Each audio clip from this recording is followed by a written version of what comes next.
Абайдың 29-шы қара сөзі. Біздің қазақтың мақалдарының көбінің іске татарлығы да бар. Іске татымақ түгіл не құдайшылыққа, не адамшылыққа жарамайтұғыны да бар. Әуелі, жарлы болсаң арлы болма дейді. Ардан кеткен соң тірі болып жүрген құрсын.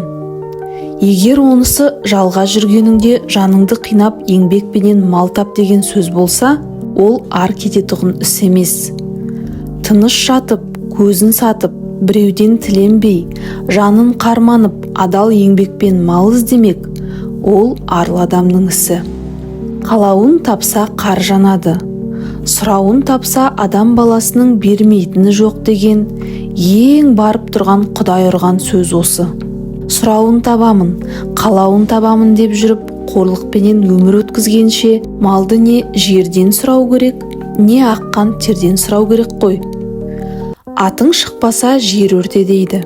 Жер өртеп шығарған атыңның несі мұрат? 100 күн атан болғанша бір күн бура бол дейді. Тәңірге жазып, мінбей түспей арып, шөмеңдеп диуаналықпен бір күн болған буралық неге жарайды? Алтын көрсе, періште жолдан таяды дейді. Періштеден садаға кеткір-ай. Періште алтынды не қылсын?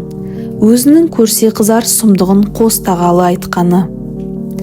Ата-анадан мал тәтті, алтынды үйден жан тәтті дейді.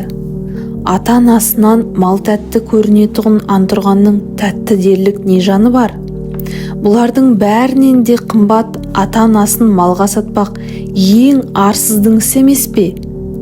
Ата-ана шамасы келсе, мехнаттанып мал жиса да, дүниелік жиса да, артымда балаларыма қалсын дейді.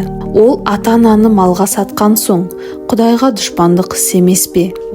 Осындай білместікпенен айтылған сөздеріне бек сақ болу керек.